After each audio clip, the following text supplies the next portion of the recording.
एक बहुत ही पुरानी कहानी है कर्म के बारे में कि किस तरह से जो कर्म है वो हमेशा ब्रह्मांड को याद रहते हैं।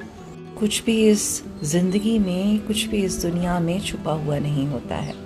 तो एक चोर हुआ करता था, वो मास्टर था अपने आर्ट का और इतना अच्छा था वो अपने चोरी करने में कि उसे कभी भी कोई भी पकड़ नहीं पाया था।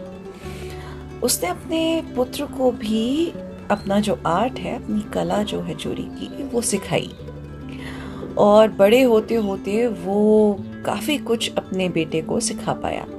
अब उसका परीक्षा का समय आ गया था। तो चोर ने अपने पुत्र को बोला कि जाओ और मैंने एक घर जो है वो ढूंढ लिया है जहाँ से तुमको चोरी करनी है।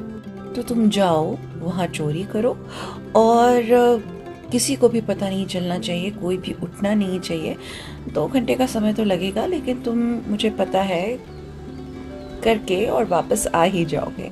तो बस बेटा निकल गया चोरी करने के लिए और जो पिता थे उसके, वो इंतज़ार करने लगे कि थोड़ी देर में मेरा बेटा जो है वो चोरी करके मेरे पास लौट आएगा।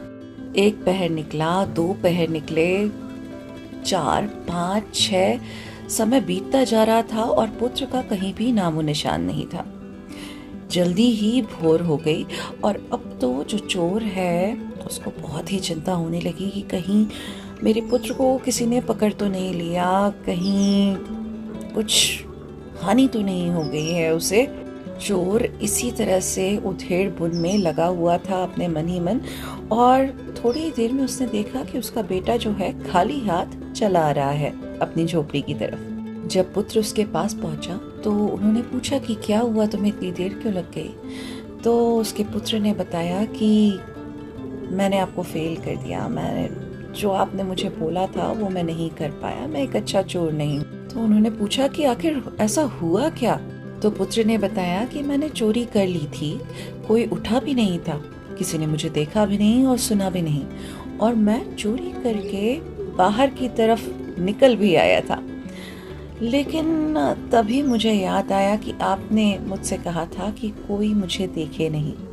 तो पिता ने पूछा कि अभी तो तुमने मुझे बताया था कि तुम्हें किसी ने भी नहीं देखा। पुत्र बोला, जी पिताजी, आप बिल्कुल सही कह रहे हैं, मुझे उस परिवार के किसी भी सदस्य ने तो देखा और ना ही सुना, लेकिन बहुत सारी ऐसी चीज़ें थी जो मुझे देख रही थी। पिता ने पूछा, कौन सी चीज़ें।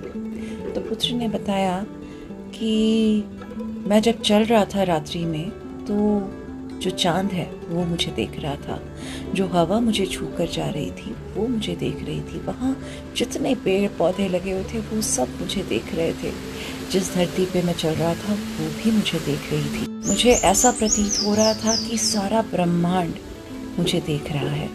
इस कर्म की जो कहानी है, इससे हमें यही शिक्षा मिलती है कि चाहे हम दबे छुपे कोई भी चीज़ करें, लेकिन ब्रह्मांड को सब पता होता है, उससे कुछ भी छुपा नहीं होता। इसीलिए हर तरह का कार्य हमें सोच समझ के करना चाहिए, क्योंकि जो भी कार्य, जो भी कर्म हम अर्जित करते हैं जिंदगी भर, वो हमारी जिंदगी का हिस्सा बन जाते हैं और उन्हीं कर्मों का फल हमें जिंदगी भर भुगतना पड़ता है। जो फल हम इस जन्म में नहीं भुगत पाते वो हम अगले जन्म में भुगतते हैं। तो आज अगर तुम परेशान हो तो ये शायद कर्मों का फल है, उन्हें ऐसे ही एक्सेप्ट करो और अच्छे कर्म अर्जित करने में अपना समय व्यतीत करो।